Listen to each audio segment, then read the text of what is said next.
Olá, sejam todos muito bem-vindos à nossa 10ª e última aula sobre teontologia do nosso curso básico em teologia.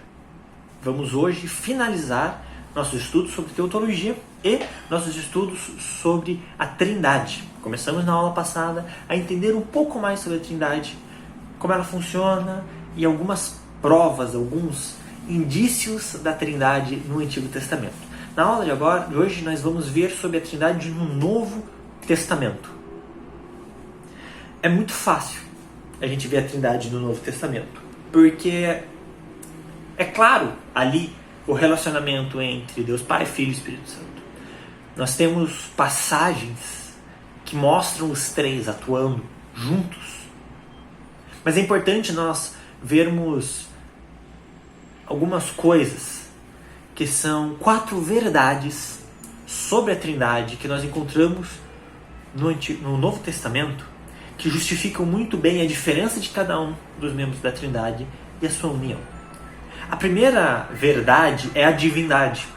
Nós podemos entender no Novo Testamento que tanto Deus Pai, quanto Deus Filho, quanto Deus Espírito Santo são deuses. É possível ver e comprovar a divindade de cada um deles no Novo Testamento. Nós vamos ler agora um texto para cada um, para que isso fique bem firme na nossa cabeça. Para Deus Pai, nós temos João 20, 17, que está escrito assim: Não me segure, pois ainda não voltei para o Pai. Vá, porém, a meus irmãos e diga-lhes: Estou voltando para o meu Pai e Pai de vocês, para o meu Deus e Deus de vocês. Aqui Jesus está falando com Maria assim que ressuscitou. Então ele fala assim: não me segure, porque eu ainda não voltei para o meu Pai, mas eu vou voltar para o meu Pai, Pai de vocês. Ele é o meu Deus e Ele é Deus de vocês. Então aqui Jesus mostra que Deus é Pai e Ele é Deus, não só de Jesus, mas nosso. Na continuidade dessa passagem, em João 20, 28, Jesus se encontra com os discípulos. Quando ele se encontra com eles, Tomé diz assim: Senhor meu, Deus meu. Então Tomé reconhece essa divindade de Deus. Muitas passagens reconhecem ela. Mas eu acho muito interessante essa, porque no mesmo texto a gente consegue ver Jesus classificando a Deus como Deus e os discípulos dando essa divindade a Jesus. Quanto ao Espírito Santo, nós podemos ver em 2 Coríntios 3, versículos 17 e 18.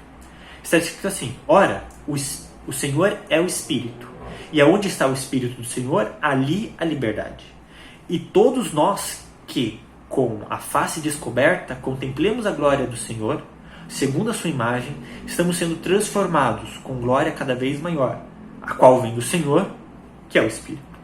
Então aqui Paulo mostra que o Senhor, lembram que falamos sobre os nomes de Deus? O Senhor é Espírito.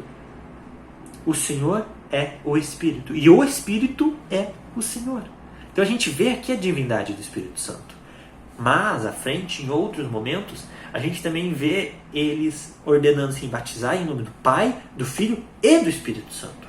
Essa ordem é dada. Temos que entender que a divindade é dos três.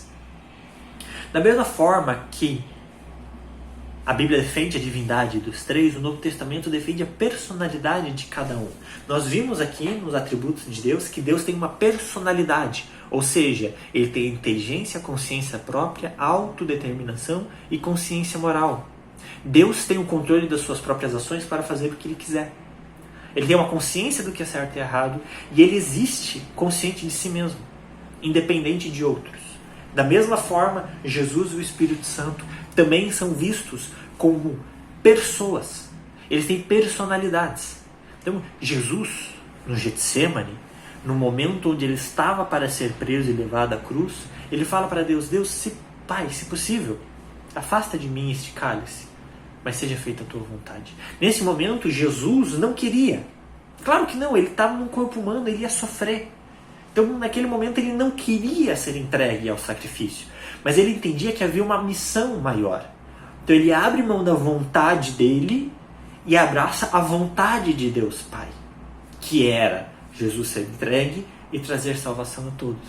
É muito interessante a gente ver isso, que há uma diferença de vontades, mas de forma absoluta eles têm um acordo, porque eles são um só Deus. Então eles vão chegar no mesmo resultado, eles vão chegar no mesmo objetivo.